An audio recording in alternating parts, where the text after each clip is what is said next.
Welcome to Mistakes Were Made, a podcast about non-monogamy for messy people like us. I'm Sarah, a queer therapist, writer, parent, and journalist. And I'm Alex. I've been married to Sarah for 15 years, in an open marriage for 3. I work in communications, and I'm a musician in like 4 bands, 2 of which have a bunch of content related to non-monogamy. And I'm Jessica, here producing this podcast. And since we're counting, Alex, me and Sarah have been best friends for more than 15 years. I don't know how many years. Yeah, I think like 35. Yeah, I was going to say. How is that possible since I'm only 34? You know how that's possible? It's possible because we're old. She's lying about her age again. And today we have a guest with us, Kevin Patterson. Hi, Kevin. Hey, how's it going? Thanks so much for being on the podcast. Kevin is an active member of the Philadelphia polyamory community. He's been practicing ethical non-monogamy since August of 2002 after opening up a relationship that eventually became his marriage.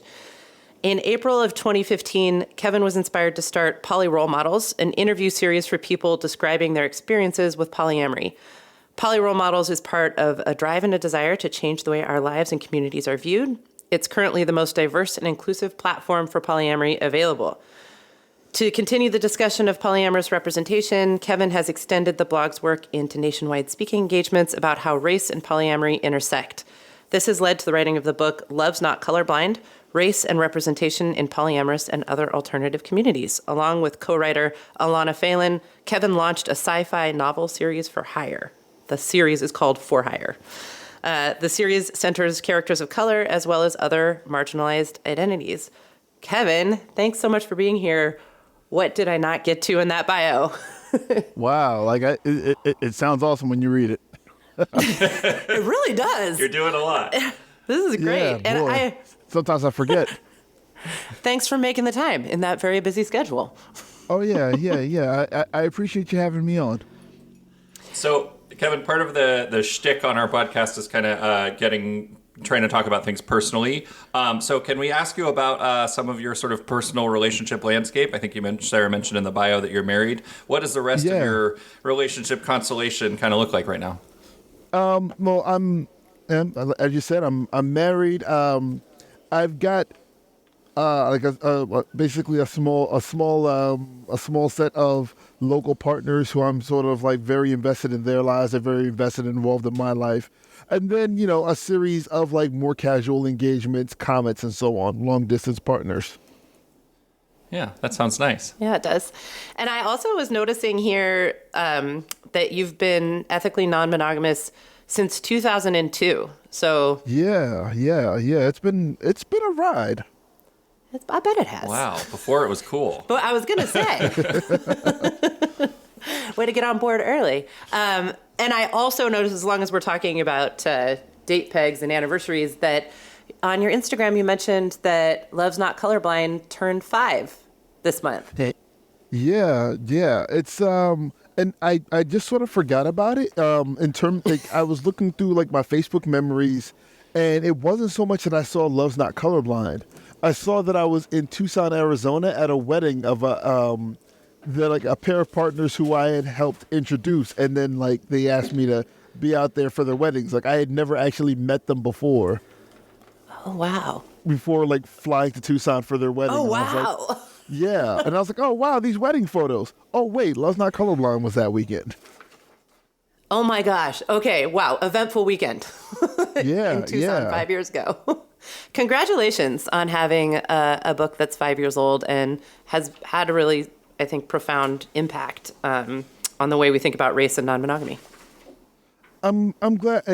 I'm first of all glad that anybody's read it, and I'm glad that it has sort of had the resonance and the impact that it has. I remember when I wrote it. I remember thinking, I've got to get this book out pretty fast because there's probably going to be 2 or 3 or 4 other books that are going to be similar and talking about a lot of the same topic. And for it to still be sort of the work on the topic 5 years later, that says a lot. It says a lot, and I'm glad to have contributed.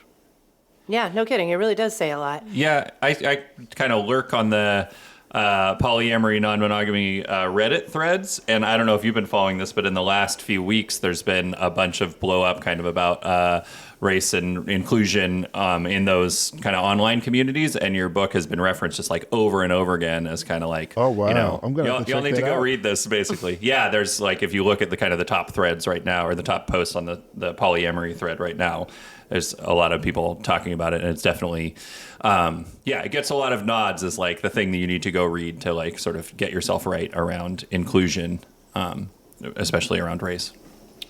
That's awesome to hear. I mean, like it's awesome to hear that people respect the work. It sucks that we still have to have the conversations over and over and over, but we're having them. And if I'm able to help give someone a frame of reference or a resource or what have you to make that conversation easier, I'm glad to have. Yeah, absolutely. Well, and with that idea in mind, the kind of having to have the conversations again and again, I wanted to ask you about the past 5 years. You mentioned that you felt a real urgency to get that book out 5 years ago. I'd love to hear a little bit about that urgency. I'd also love to hear about what you've seen change or not change in the 5 years that book has been around.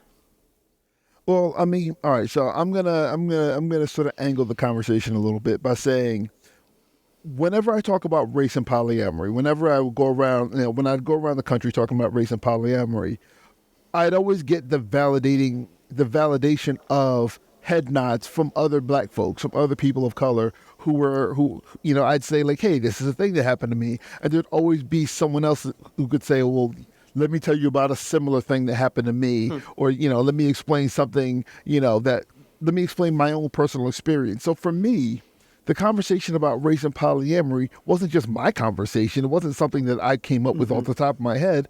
It was a conversation that we have, and because we share such common experiences, So Yeah. just being able, like, so when I was writing the book, it didn't feel like it was just my story to tell. It's the reason why I use a lot of people's stories throughout the book. It didn't feel like it was just my story to tell. It didn't feel like it was just my book to write. So I just assumed I wasn't the only one writing a book of that type. I figured since we have this conversation, there's probably 5 more other people writing similar books right now. Let me get mine out because I don't want mine to get lost in the deluge of race and polyamory books that surely must be on their way. Only for me to have read that completely wrong. I really love that was part of your urgency, where you're like, this is obviously such an important conversation that so many people are a part of. I got to get my book in that conversation fast so that like I can make sure to be there for it. I really... Yeah. I didn't want to write the third book. I wanted to write the first one. But what I'm hearing you say maybe is... not the last one. Yeah, right? that you also didn't maybe want to write the only one. Yeah, definitely not. Definitely not. You were just mentioning that when you're going around the country talking about race and polyamory, that you'll share experiences and be looking around the room and lots of BIPOC people are nodding their heads and saying, yeah, I've had an experience like that. I'm curious if you would be willing to share an example. Just off the top of my head, like I remember, I was explaining how I felt like othered, in some situation, and like my part of the conversation, I actually don't remember, but I remember explaining how I felt like othered in the situation, and another young black guy who I was talking to explained how he was playing some sport. And he kept getting asked to guard the only other black guy on the other team. Like they weren't playing the same positions. They weren't doing the same things. They didn't make sense guarding one another. But both of their coaches just kept sending them up against each other. And at some point they just realized like what was happening. And then they just sat down. They just stopped playing. They just sat down on the field and had a conversation with each other while the rest of the game went on around them.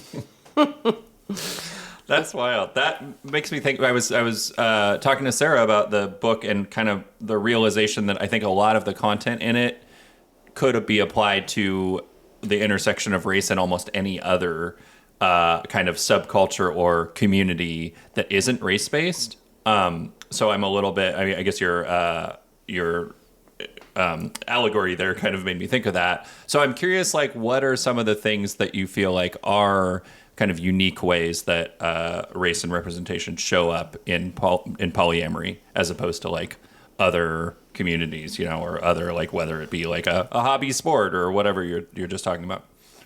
I mean, in polyamory, like, sort of the sport, sort of the game is interpersonal connection, where if I join like a kickball team, and I'm thinking very specifically about a kickball team that I had once joined, like, if there are people on that team that I'm not interested in talking to or learning from or growing with outside of kickball, I can just ignore that person, I can just ignore that person. Whereas if we're talking about polyamory, we're talking about interpersonal relationships. Like, obviously, you don't have to date everybody, but it's sort of, if you're being antisocial in a social based cluster, it's going to stick out a lot more rather than, I'm just not high-fiving this one guy in kickball.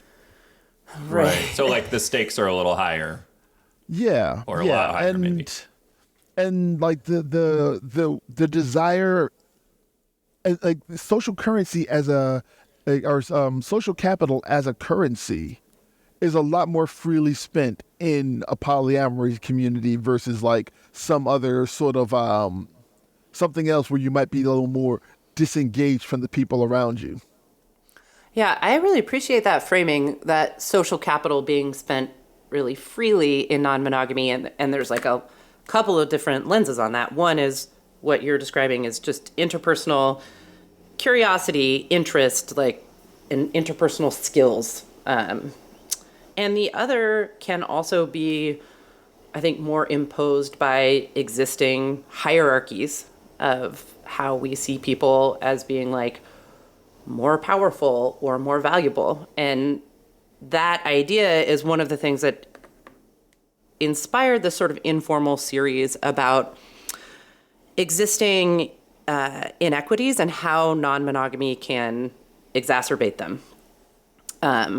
So that's like a weird abstract way of saying that I think that it's really interesting to consider how in a super social endeavor like non-monogamy, it's not just like, oh, whoever's the most friendly and whoever's the most curious and whoever's the most open-minded and that's all elements of it. But some of those ideas about who is valuable and who is first and who is all the attention is going to gravitate towards is also going to be dictated by existing social hierarchies that suck. Yeah, and like as you meet people, you're not just learning about people, you're learning about yourself. And the kind of lessons that you learn about yourself are gonna filter out to the outside world outside of your dating pool. Like, the way that I communicate with my partners is ultimately the way that I'm gonna learn to communicate with the world around me in general. So like, if there's something going on like with you and your dating and in terms of like identity politics, if there's something going on in your background in terms of race and who you're willing to date and how you interact with the world around you, like, these are things that are going to come into play really seriously in a polyamory community, and then filter out into the way you interact with the rest of the world. And it goes in the opposite direction as well. Like, when people talk about, like, when people like me, when I talk about the way race impacts polyamory, like, a lot of that influence is just coming from the outside of polyamory. It comes in because we live in a society. We live in a mononormative society that's going to impact our polyamory in a way. We live in a white supremacist society that's going to impact our polyamory a certain way. And, it goes in both directions. Mm-hmm. And I think there can be this temptation, and it definitely shows up among white non-monogamous people. I think it shows up in other kind of countercultural movements and groups where people like to think, oh, we're doing something that's countercultural or we're doing something that's different. And as a result, we're not going to be influenced by those bigger oppressive systems like white supremacy like patriarchy, like capitalism, and that can be Yeah. a really dangerous bypass. Yeah, and like maybe your counterculture revolution will counteract those things, but it has to be an intentional choice, and it has to be sort of built in from the root of whatever counterculture you're thriving in. Like it has to be part of that from the inception. Would you say you've experienced that like in the polyamory communities that you're in, or even like going to conferences and things like that, that you run into people who sort of present, probably white people who sort of show up and assume like, I have transcended these societal issues, or like, I'm polyamorous, so how could I be racist, or things like that? Like, does that come up a lot? The one that springs to mind, I was it was actually the weekend after Love's Not Colorblind came out. Like it was Tucson for that wedding, and then Tucson a second time the following weekend for Southwest Love Fest. And I got into a conversation with a fella, and he was trying to explain to me how, like, you know, we were having a conversation about missing stairs, predators in the local kink community. And he just sort of glossed by race when he was just like, yeah, you know, and I appreciated your workshop. We don't really have, you know, a racial problem in our, you know, we don't have any race problems at all in our local kink community. You know, my wife's got a Queen of Spades tattoo. And I was like, whoa. Like, if we're like, all right, so like you're telling me your wife has a racist tattoo as proof positive that there isn't a race problem in your kinky circle. I really feel like we need to reevaluate that, you know? So And, like, what you're saying is this guy was white. Yeah. Oh yeah. Exceedingly so. And Yeah. Can you just fill in what does a Queen of Spades tattoo represent? I actually have no I idea. mean, spade is a racial slur, and some people have taken it as sort of adopted it as like in a really fetishy, dehumanizing sort of way. Queen of Spades, as in I love black dick, you know, I see, yeah. yeah, and you know, and some people lean into it for their adult film content. That's not a kind of thing that I'm into. A 1,000 sociology papers could be written about it, but I'm on a podcast, so I'm not gonna go any further into that topic. That does speak to this idea of fetishization that comes up a lot in Love's Not Colorblind as a maybe particularly overt example of how racism shows up in non-monogamy. Yeah, and it's insidious in that people think that it's welcoming, you know? Like, I'm a pretty promiscuous guy. It doesn't take a whole lot to like get me into bed, but if you approach me in a dehumanizing way, like that's gonna make your chances even harder. Like that's something that's like that's the kind of thing that's really gross, and people. It's the kind of thing that I feel is really gross, and it's the kind of thing that people who engage in it feel is a welcoming thing. Like, hey, you know, I'm into black guys. Like, can you be into me? Because if you're not into me, then that's a different situation. Like, that's not something that I'm gonna feel flattered and interested in. Yeah, that's so intense, and it just like makes me think about how the kinds of sort of like, you know, racist microaggressions that might come up in, you know, on the kickball field or whatever, like in this context, I could see how they just would feel so much bigger because of the like level of intimacy and vulnerability. You know, it's not saying guard that guy or and vulnerability. It's saying like, I want to be with you in the most sort of intimate of ways, not because of who you are, but because of your race or my perception of your race. Yeah, exactly, and the vulnerability is right. Like you're putting yourself in a space where you're allowing someone the potential to harm you, and while hoping that they don't. You know, that's love in general, and that's what we're based on. I would imagine that most of the people listening to this are kind of like interested in the topic. They're probably, well, for white people listening to this, who might be interested in the topic, they're probably thinking about and kind of grappling with, like, how do I show up in non-monogamy or polyamory in a way that is more like enlightened or caring around race.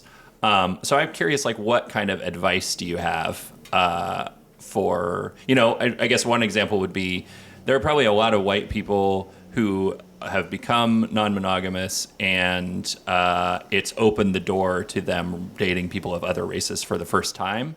And maybe they're excited about that. So I'm curious, like, what would you say to those people, or how would you advise them to, like, think about that or rethink that? I mean, if it's a matter of like you're open to dating new people, then just be open to new experiences and understand that like a black person in that space isn't there for that reason, like if I'm in a space, I'm there to get the same level of socialization, the same resources and fellowship. I'm still like, I'm trying to hang out and have a good time as well. I'm not there to be your quote unquote walk on the wild side. I'm not there to be your a stamp on your ethnicity passport. I'm just there to have a good time as well. And respecting people as people is really that simple. Yeah. Like if there is a black perspective to bring, I will bring it. I will volunteer it. You don't need to ask for it. It's the idea that black people are in a space for a reason of your consumption of black people. That's I'm always telling people to ask questions though. I'm always telling people question the space that you're in. Like if you're at a happy hour, does this space reflect like the population of the town that you're in, the city that you're in? Is this a venue, a place where black people are commonly frequent? How much does it take to get here? Like, do you need babysitting? Do you need parallel parking, which is surprising for me that like it's as huge a factor as it is. People always bring up parallel parking when I forget it. But like, is this the kind of place where you can go on a Tuesday night without having to pay a cover charge? Because if there's going to be something financial involved, people who are traditionally marginalized by way of finance are going to find it they're going to find it a higher hurdle to attend that, to attend like certain events. So like you question the space, you look around, you see who's here and who isn't here. And when you see that people aren't here who could be or should be, ask the question of the organizers. Why, like, how come, I've noticed that our events are very, very white. What's going on with that? What's being done about that? Is there more that can be done here? Can we change the leadership of this group? Can we add to the leadership of this group in a way that will be conducive to changing the space that we have? Like, I'm always telling people to ask questions because a lot of times people don't ask those questions. A lot of times people are just happy to have a happy hour to go to. Mm-hmm. Yeah, and that really speaks to what you were saying a few minutes ago about the intentionality. And when we're parts of these subcultures and subgroups that are challenging norms in some or even many ways, being really intentional about how we're showing up and how we're building something that's inclusive instead of just assuming that will somehow fall into place because we want it to.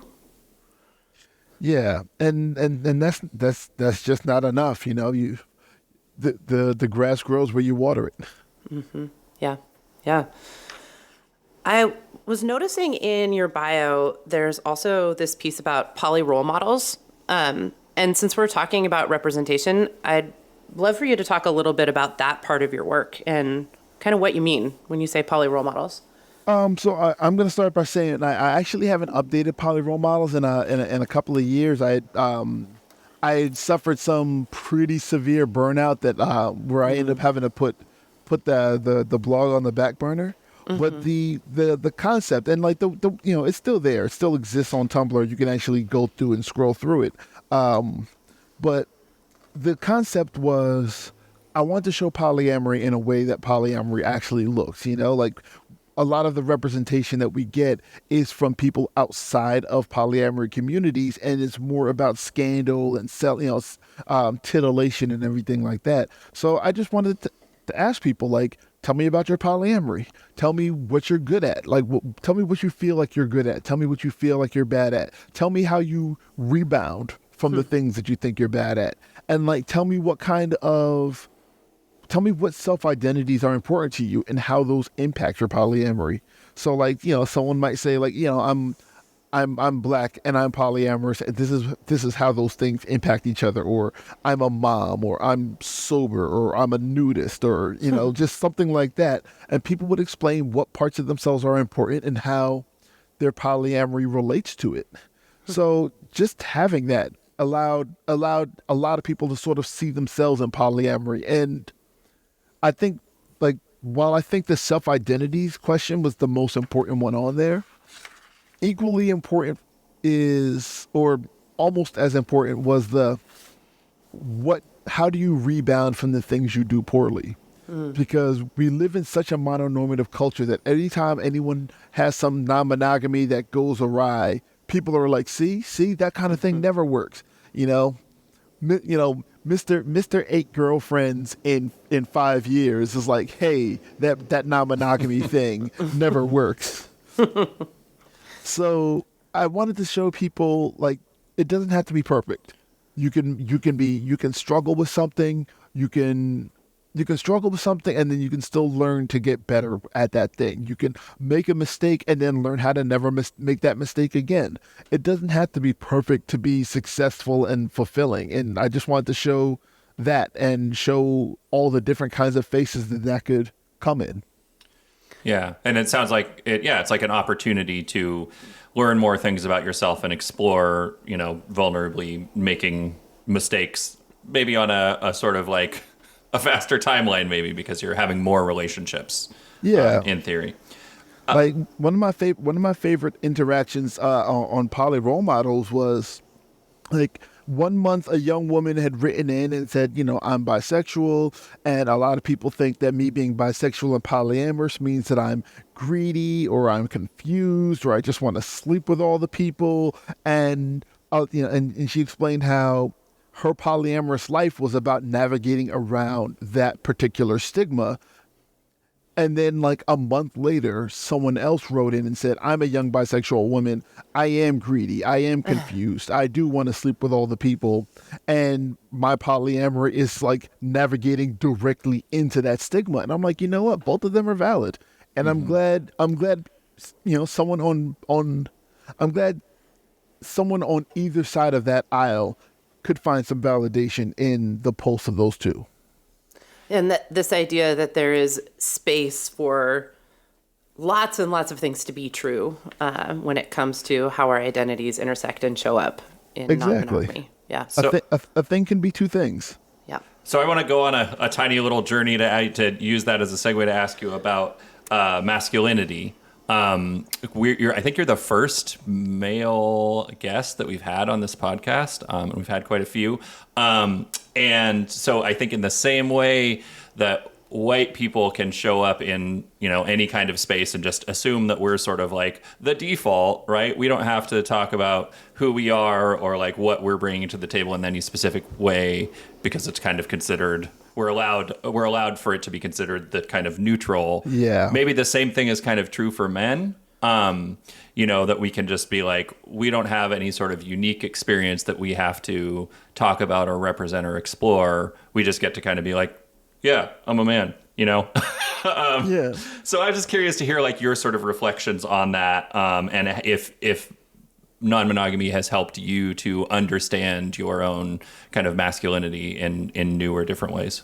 Oh yeah. 100%. Like, my polyamory origin story, and up until like a certain amount of months or years into my adventure, like my polyamorous adventure, had just been like myself and other women.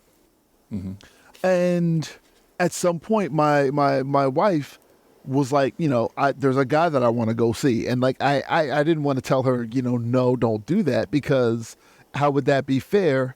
and like partially how would that be fair, and partially I don't want her to like rescind this thing that we're doing, Yep. and yeah, so like she goes out with a guy, and I ask her for all the details, because like in my head it was always going to be like the wildest thing ever that I was always going to feel insecure about. And then like as she told me everything about the situation, like all I could really come up with was, I'm glad she had a good time, and I'm glad that she's home.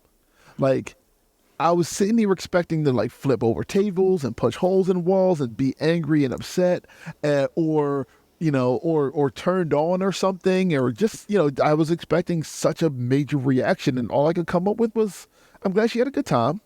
I'm glad that she's home. So like I had to start asking myself, but why was I expecting such a big reaction? What told me that I was supposed to flip tables and punch holes in walls? Like, that's not a characteristic that I have. That's not a thing that I usually do, So why would I expect it in this case? And it made me like sort of break down just like masculinity and the things that we're taught, like the things that society tells us we're supposed to feel, the way we're supposed to act. And like some of that stuff is stuff that works for me, and some of it isn't. And I just sort of had to like parse it all out and sort of customize what masculinity looks like for myself. And I feel like in polyamory, we're all sort of called to do that, because just the idea that we have partners who have other partners is something that's antithetical to the way society trains us, Like my partner having another male partner is something that I'm supposed to, that society says I'm supposed to regard as a rivalry, regard as an aggression. And to not do that means that I have to unlearn a lot of other things that society trained me about masculinity. Mm-hmm. It's like the assumption that you should be competitive, and maybe that kind of messaging is also like masculinity is the enforcer of monogamy in some ways, like that inherently competitive nature that you kind of assumed would show up for you. That's really interesting. Yeah, like we're all like as if we're all just like doing mating calls in the forest or something. I also just was struck when you said, I thought that I would be flipping over tables or I would be turned on. It made me think about what a small range of emotions men are allowed to have. Right. Like, I'm either going to be really pissed off or horny. Or maybe both at once. Or maybe both at once. And I thought that was just like such a perfect description of what a tiny spectrum that is. Like we're basically trained to either fight or fuck, one or the other. Uh-huh. Mm-hmm. Yeah. Also, I think what you were saying about customizing masculinity for yourself and how non-monogamy calls us to do that in a lot of our identities. Again, I was thinking about your bisexual women on the polyamory role models, and I was identifying actually with both of them. I was like, oh yeah. I'm like 50 that and 50 that. Yep. And how, because we're already saying like, we're not accepting this monogamous script, it does call on us to say, what other scripts are we noticing as we have more and more intimate relationships? And what are we noticing about ourselves? And how can we write our own? And I just love that language about customizing your masculinity to work for you. It really struck me. Yeah, I mean the same way I'm telling everybody like, hey, make sure you ask a lot of questions about event venues. You got to ask a lot of questions about yourself. You got to ask a lot of questions about like why. If you feel a way, why do you feel that way? If you expect to feel a way and you don't, what happened there? Why did you have the expectation? Why did you have the reaction? How come those two things weren't flipped? And so on. Just polyamory sort of forces that on you, because you have to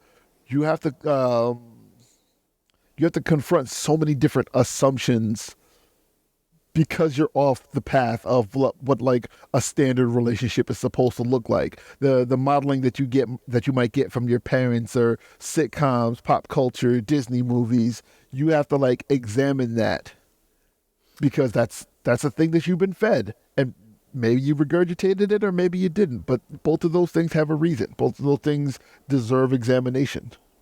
Yeah, and when things go wrong or you make a mistake or other people do, to kind of have the ability to hold yourself in the idea that that's because people make mistakes, not because you're doing something wrong or different. And that's why this is, this has gotten difficult. Exactly. Like monogamous folks mess up their monogamous relationships all the time. What? And it's so rare to hear someone say like maybe monogamy isn't what I want. But every time somebody messes up a polyamorous relationship, someone's like, I told you that sort of thing doesn't work. Yeah. And there's like, maybe this might be a bit of a stretch, but it was just getting me thinking about systems like white supremacy, patriarchy, capitalism, monogamy, all these ways that like there are these needles sort of lined up that you're supposed to thread if you're lucky and your identities would even allow you to. And then society's like, and now nothing bad will ever happen to you. And it's like, Right. false. Yeah. Like, yeah, that's not how that works. Not how that works. Yeah.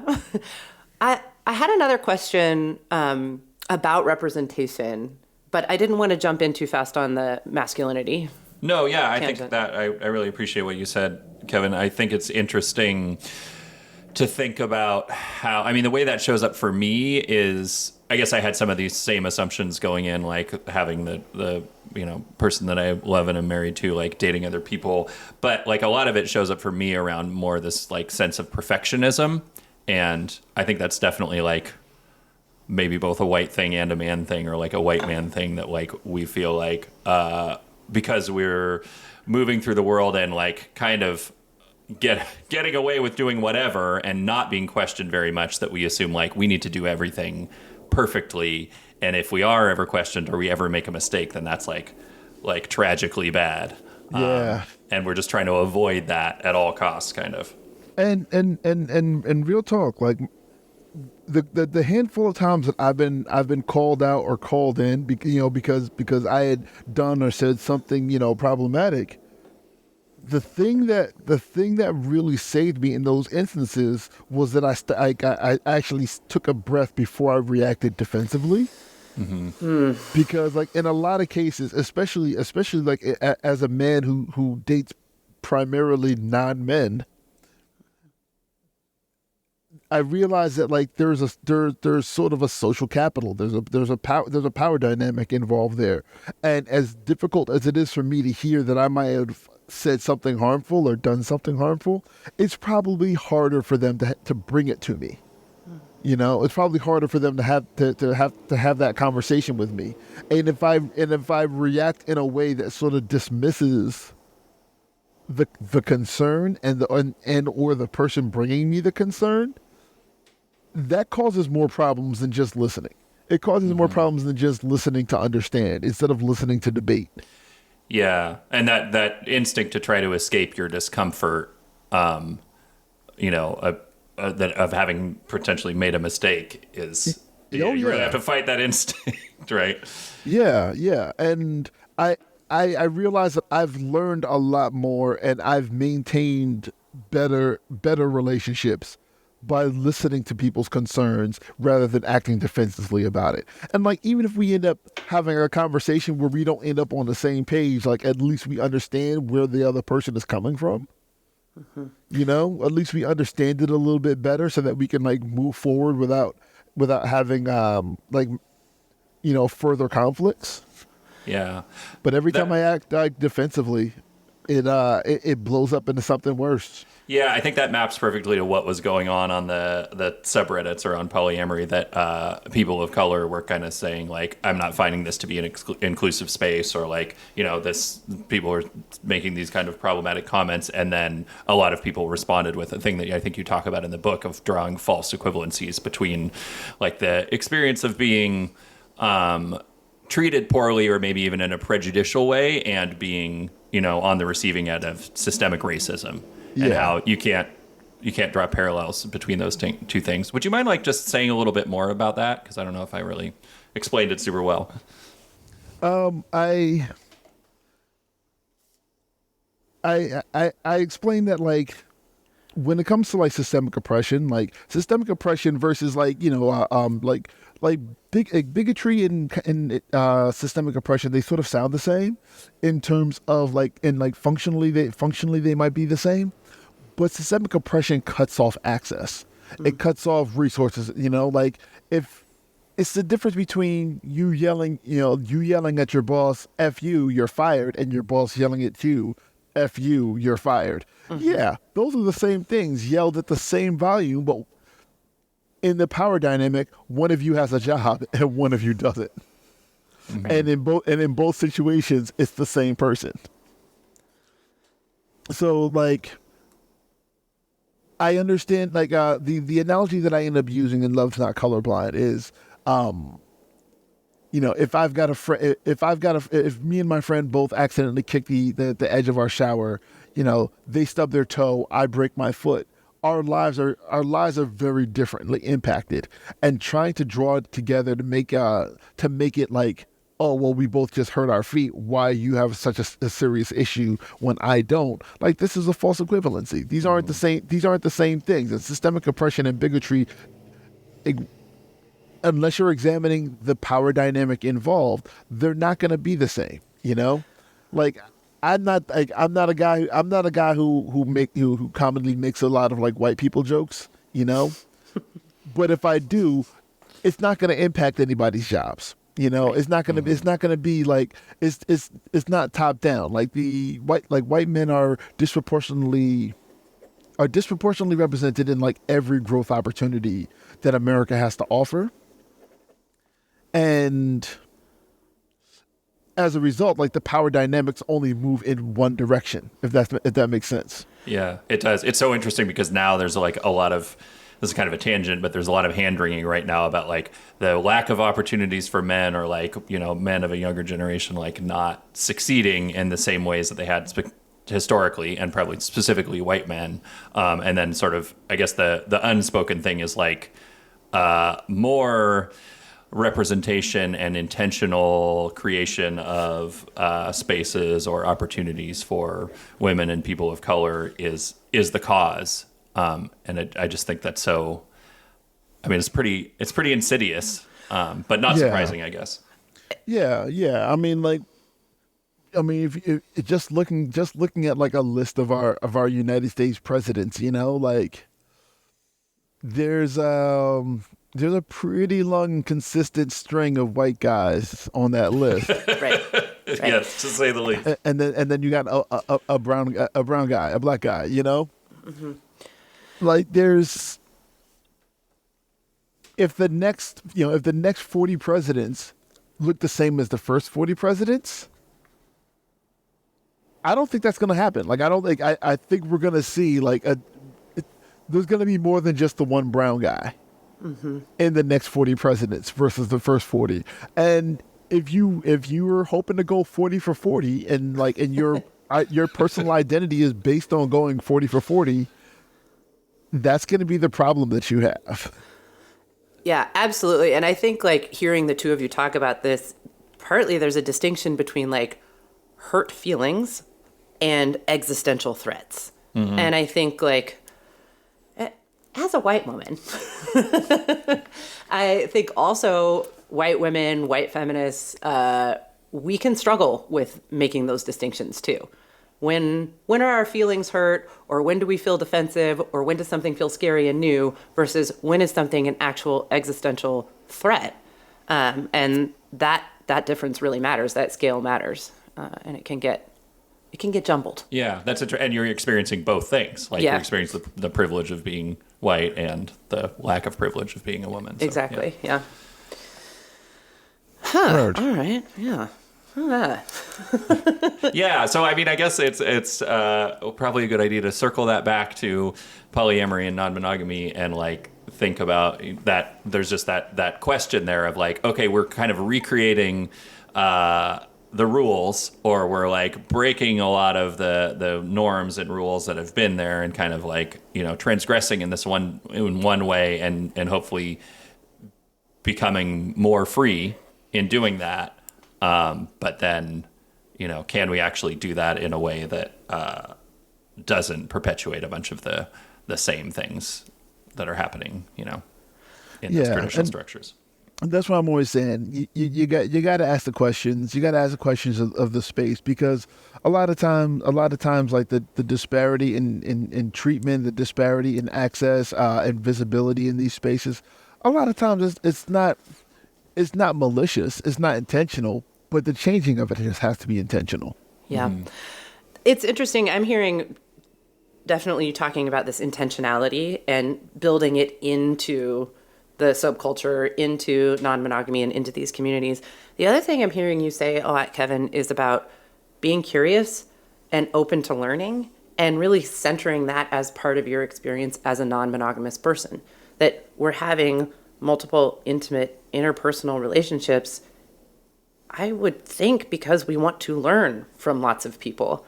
And so staying in that learning space and in that curious space, even when it gets challenging, and maybe especially, I was really noticed when you said, like, when women come to you and call you in or call you out, that you're taking a beat and recognizing that they are trusting you by doing that. And that trust is something to be honored, and you want to draw closer to it, not distance yourself from it. Yeah, and that's you said it perfectly. There's actually nothing I can add to that. Oh, great. All right. Well, that's the end of the podcast then. You heard it here, folks. Yeah, I really appreciate that. One of the things I wanted to make sure that we get to, because I am just so curious what your take on this is, Kevin, since you've been in non-monogamous communities since 2002, you've had this book for 5 years, you've done so much thinking and so much great work around this. It seems like non-monogamy is trending. And I think my first question for you is, does it seem that way to you? And if so, why do you think that is? What's going on? It's hard to say. All I can honestly say from my own perspective is, when I was doing poly role models, and that was, and I stopped doing it actively, I think in 2018, around the same time Love's Not Colorblind came out.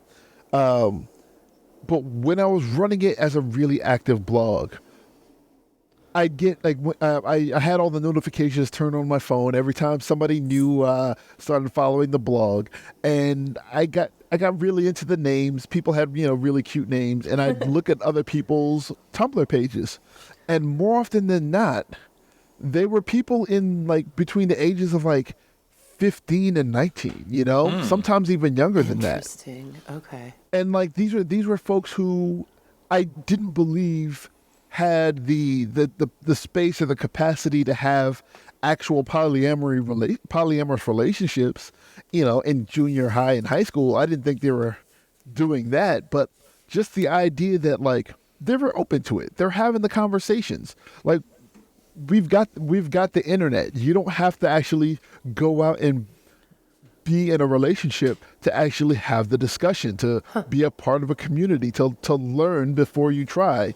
And if it's trending, I think that's the reason.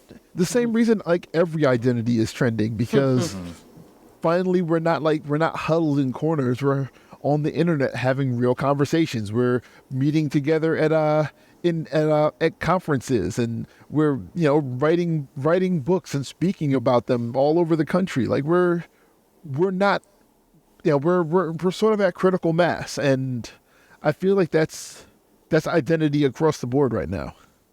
Yeah, it feels generational and very internet based, and this potential to make connections in ways that you couldn't before. And accept or even embrace the ways that you feel like you might be different, I guess. There's more structures for that. Yeah, because whoever the weird kid was at your school, he went on the internet and found 100 other weird kids, started a weird kid society, and now they're the most comfortable people you'll ever meet. Okay, let me ask, were you the weird kid in your school? No. I was a mid-level nobody. Oh, yeah, me too. That's kind of perfect. The safest place to be. Mid-level nobodies, yeah. Mm-hmm.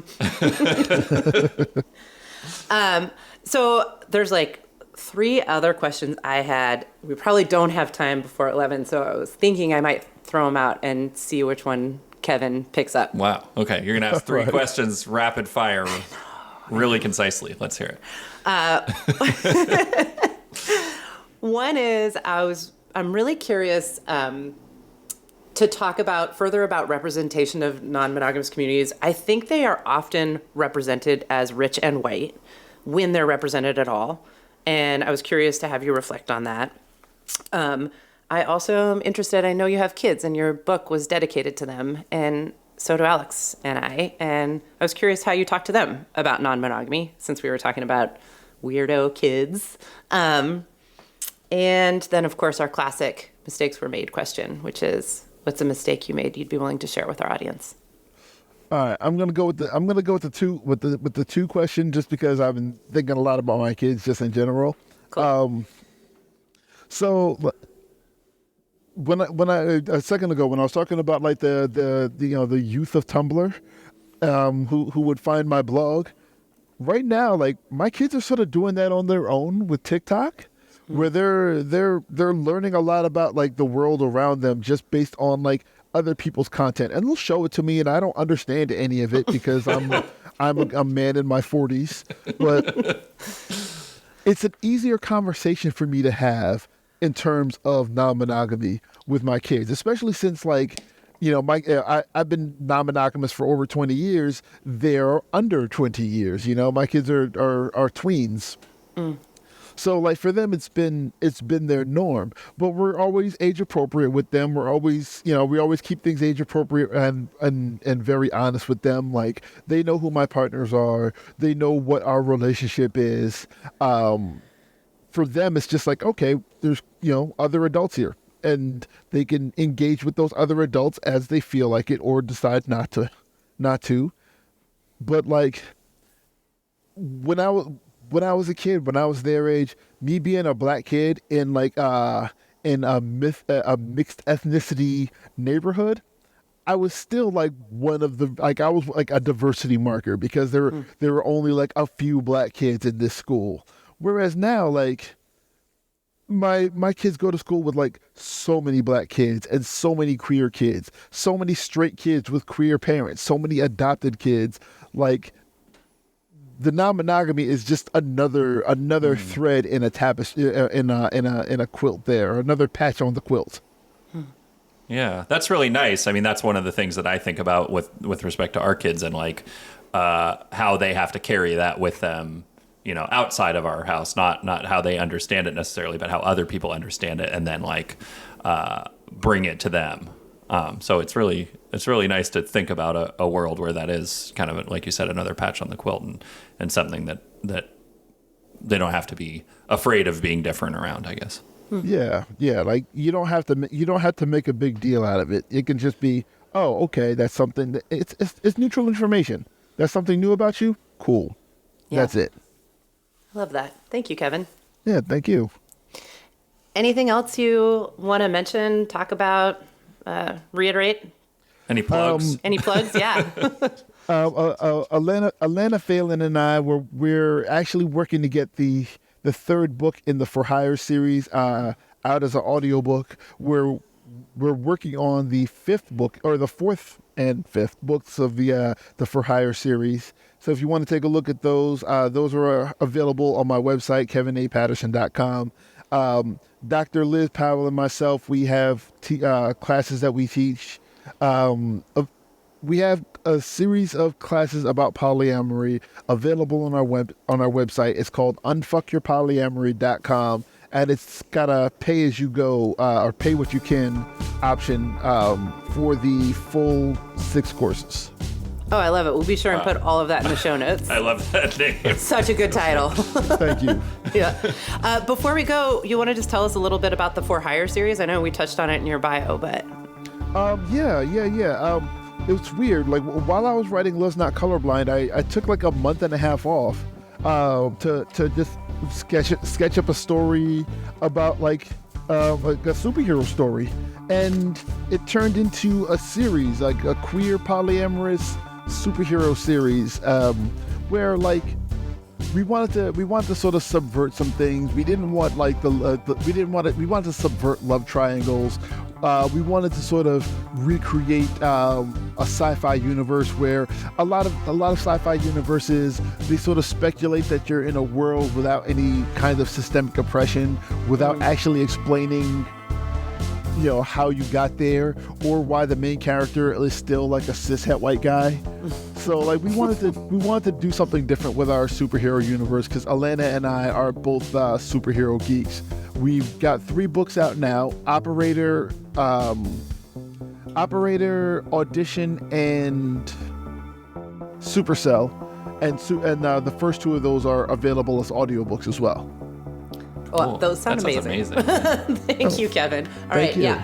We'll have links to all of those in the bottom of the show notes too. All right. Yeah. Thank you so much for being with us today, Kevin. This was a great conversation. I really appreciate you taking the time. Hey, I appreciate you having me. Thanks so much. Yeah. And thank you for listening to Mistakes Were Made. If you like this podcast, please subscribe on your podcast platform of choice and follow us on Instagram at the handle MistakesCast. See you next time. Bye.